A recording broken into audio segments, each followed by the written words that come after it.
राजधानी दिल्ली। रात के 12 बजे थे। रात का सन्नाटा और अचानक दिल्ली, मुंबई, नागपुर में चारों ओर फोन की घंटियां बज उठी। राजभवन मौन था, संसद मौन थी, राष्ट्रपति भवन मौन था। हर कोई कश्मकश में था। शायद कोई बड़ा हादसा हुआ था। यह किसी बड़े हादसे या आपदा से कम नहीं था। कोई अचानक हमें छोड़कर चला गया था, जिसके जाने से करोड़ों लोग दुख भरे आंसुओं से विलाप कर रहे थे। देखते ही देखते मुंबई की सारी सड़कें भीड़ से भर गई। पैर रखने की भी जगह नहीं बची थी मुंबई की सड़कों पर, क्योंकि पार्थिव शरीर मुंबई लाया जाना था और अंतिम संस्कार भी मुंबई में ही होना था। नागपुर, कानपुर, दिल्ली, चेन्नई, मद्रास, बेंगलोर, पुणे, नासिक और पूरे देश से मुंबई आने वाली रेलगाड़ियों और बसों में बैठने को जगह नहीं थी। सब जल्द से जल्द मुंबई पहुंचना चाहते थे और देखते ही देखते अरब सागर वाली मुंबई जनसागर से भर गई। कौन था यह शख्स जिसके अंतिम दर्शन की लालसा में जन सैलाब रोते बिलखते मुंबई की ओर बढ़ रहा था? देश में यह पहला प्रसंग था जब बड़े बुजुर्ग छोटे छोटे बच्चों जैसे छाती पीट पीट कर रो रहे थे। महिलाएं आक्रोश कर रही थी और कह रही थी, मेरे पिता चले गए, अब कौन है हमारा यहाँ। चंदन की चिता पर जब उसे रखा गया तो लाखों दिल रुदन से जल रहे थे। अरब सागर अपनी लहरों के साथ किनारों पर थपकता और लौट जाता, फिर थपकता, फिर लौट जाता। शायद अंतिम दर्शन के लिए वह भी जोर लगा रहा था। चिता जली और करोड़ों लोगों की आंखें बरसने लगी। किसके लिए बरस रही थी ये आंखें? कौन था इन सब का पिता? किसकी जलती चिता को देखकर जल रहे थे करोड़ों दिलों के अग्निकुंड? कौन था यह जो छोड़ गया था इनके दिलों में आंधिया? कौन था वह जिसके नाम मात्र लेने से गरज उठती थी बिजलियां, मन से मस्तिष्क तक दौड़ जाता था ऊर्जा का प्रवाह? कौन था वह शख्स जिसने छीन लिए थे खाली कासे इनके हाथों से और थमा दी थी कलम लिखने के लिए एक नया इतिहास? आंखों में बसा दिए थे नए सपने, ओठों पर सजा दिए थे नए तराने, धमनियों से प्रवाहित किया था स्वाभिमान अभिमान को, दास्यता की जंजीरें तोड़ने के लिए दिया प्रज्ञा का शस्त्र। चिता जल रही थी अरब सागर के किनारे और देश के हर गांव के किनारे में जल रहा था एक स्मशान।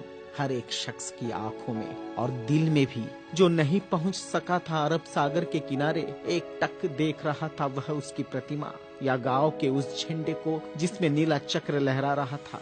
क्या बैठा था भूख प्यास भूल कर अपने समूह के साथ उस जगह जिसे वो बुद्ध विहार कहता था? क्यों गांव शहर में सारे समूह भूखे प्यासे बैठे थे उसकी चिता की आग ठंडी होने का इंतजार करते हुए?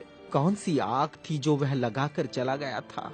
क्या विद्रोह की आग थी या थी वह संघर्ष की आग? भूखे नंगे बदनों को कपड़ों से ढकने की थी आग? असमानता की धज्जियां उड़ाकर समानता प्रस्थापित करने की आग? चवदार तालाब पर जलाई हुई आग अब बुझने का नाम नहीं ले रही थी। धू धू जलती मनुस्मृति धुएं के साथ खत्म हुई थी। क्या यह वह आग थी जो जलाकर चला गया था वह?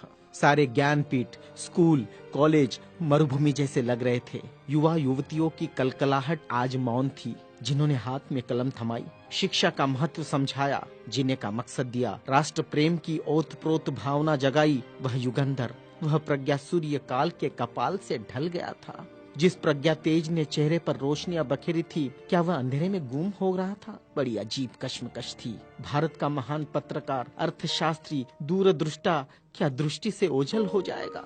सारे मिलों पर ऐसा लग रहा था जैसे हड़ताल चल रही हो। सुबह शाम आवाज देकर जगाने वाली धुआं भरी चिमनियां भी आज चुपचाप थी।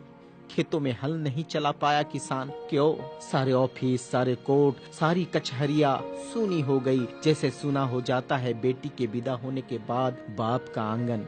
सारे खेतीहर मजदूर, किसान असमंजस में थे। ये क्या हुआ? उनके सिर का छत्र छीन गया। वह जो चंदन की चिता पर जल रहा है, उसने ही तो जलाई थी जबरान जोत।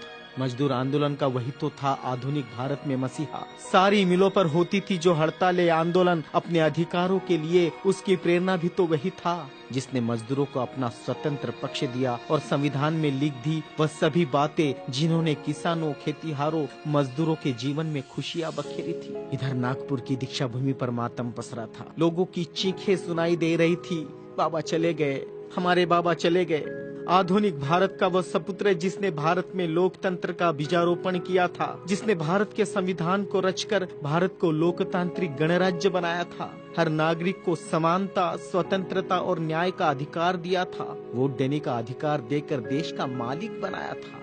क्या सचमुच वह शख्स नहीं रहा? कोई भी विश्वास करने को तैयार नहीं था। लोग कह रहे थे, अभी तो यहाँ बाबा की सफेद गाड़ी रुकी थी, बाबा गाड़ी से उतरे थे सफेद पोशाक में, देखो अभी तो बाबा ने पंचशील दिए थे। 22 प्रतिज्ञाओं की गूंज अभी आसमान में ही तो गूंज रही थी। वो गूंज शांत होने से पहले बाबा शांत नहीं हो सकते। भारत के इतिहास ने नई करवट ली थी। जनसैलाब मुंबई की सड़कों पर बह रहा था। भारतीय संस्कृति में तुच्छ कहलाने वाली नारी, जिसे हिंदू कोड बिल का सहारा बाबा ने देना चाहा और फिर संविधान में उसके हक आरक्षित किए, ऐसी माँ बहनें लाखों की तादाद में स्मशान भूमि पर थी। यह भारतीय सड़ी गली धर्म परंपराओं के मुंह पर एक जोरदार तमाचा था, क्योंकि जिन महिलाओं को स्मशान जाने का अधिकार भी नहीं दिया, ऐसी 3 लाख महिलाएं बाबा के अंतिम दर्शन को पहुंची थी, जो अपने आप में एक विश्व विक्रम था। भारत का यह युगंधर, संविधान निर्माता, प्रज्ञा तेज, प्रज्ञा सूर्य, महासूर्य, कल्प पुरुष नव भारत को नवचेतना देकर चला गया। एक ऊर्जा स्रोत देकर, समानता, स्वतंत्रता, न्याय, बंधुता का पाठ पढ़ाकर, उस प्रज्ञा सूर्य की प्रज्ञा किरणों से रोशन होगा हमारा देश, हमारा समाज और हम, और पूरे विश्वास के साथ हम आगे बढ़ेंगे हाथों में हाथ लिए, मानवता के रास्ते पर, जहाँ कभी सूर्यास्त नहीं होगा, जहाँ कभी सूर्यास्त नहीं होगा, जहाँ कभी सूर्यास्त नहीं होगा।